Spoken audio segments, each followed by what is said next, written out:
कभी सोचा है कि भारत की एक राष्ट्र एक कर वाली ये जो पूरी व्यवस्था है असल में चलती कैसे है?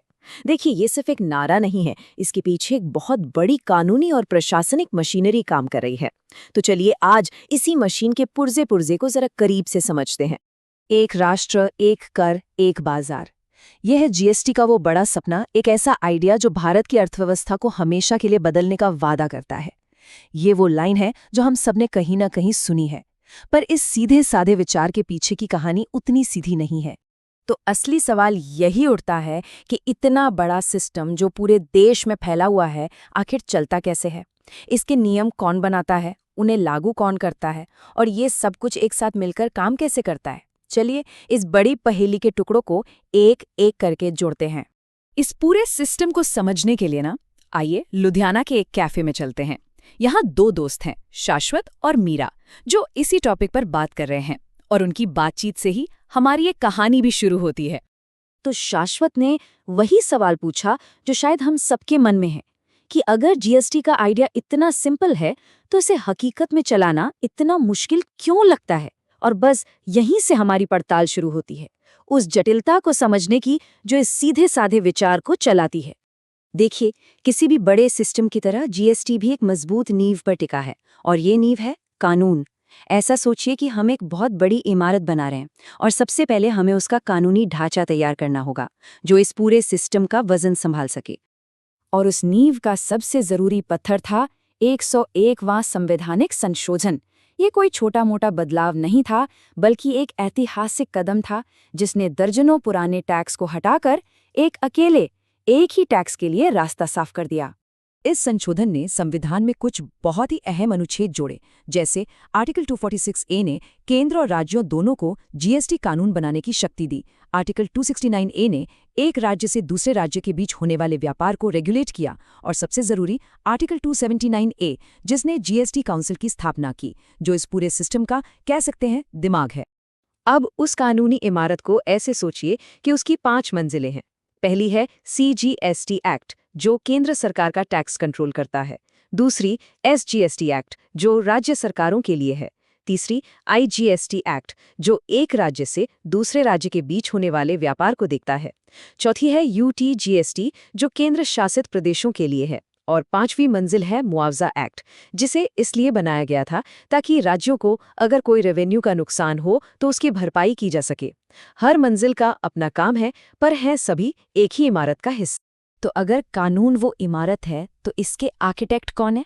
वो कौन है जो ये तय करता है कि इमारत कैसी दिखेगी? तो वो है जीएसटी काउंसिल। ये इस पूरे सिस्टम का कंट्रोल सेंटर है, जहां सारे बड़े फैसले लिए जाते हैं।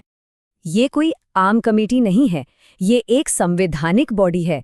इसका मतलब है कि इसकी शक्ति सीधे संविधान से आती है। इसे हेड करते हैं केंद्रीय वित्त मंत्री, और इसमें सभी राज्यों के वित्त मंत्री सदस्य होते हैं। इसका सबसे बड़ा काम है टैक्स रेट, छूट और नियम तय करना, ताकि पूरे भारत में एक जैसे नियम लागू हों और कोई भी राज्य अपनी मनमर्जी ना कर सके। इस काउंसिल के पास असल में बहुत पावर है। मिसाल के तौर पर इन्होंने ही टैक्स सिस्टम को आसान बनाने का फैसला किया।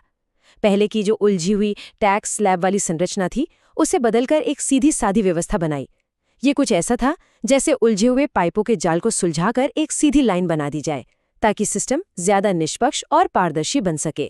ठीक है, कानून बन गया, नीतियां भी तय हो गई, लेकिन इन्हें जमीन पर लागू कौन करेगा? यहाँ आती हैं 2 टीमें। इस सिस्टम के संरक्षक, जो ये पक्का करते हैं कि नियम सिर्फ कागज पर ना रहें, बल्कि हकीकत में भी माने जाएं। एक तरफ हैं सेंट्रल जीएसटी के अधिकारी, जो बड़े टैक्स पेयर्स और एक राज्य से दूसरे राज्य के बीच होने वाले व्यापार जैसे मामले देखते हैं। और दूसरी तरफ हैं स्टेट जीएसटी के अधिकारी, जो लोकल व्यापारियों और राज्य के अंदर टैक्स के नियमों का पालन करवाते हैं। दोनों एक ही लक्ष्य के लिए काम करते हैं, लेकिन अपने अपने दायरे में। ये समझना बहुत जरूरी है कि जीएसटी कितना बड़ा बदलाव था। जीएसटी से पहले क्या होता था? सेंट्रल एक्साइज, सर्विस टैक्स और स्टेट वैट के लिए अलग अलग डिपार्टमेंट थे। मतलब एक ही बिजनेस को कई ऑडिट और बहुत सारी कागजी कार्रवाई से गुजरना पड़ता था।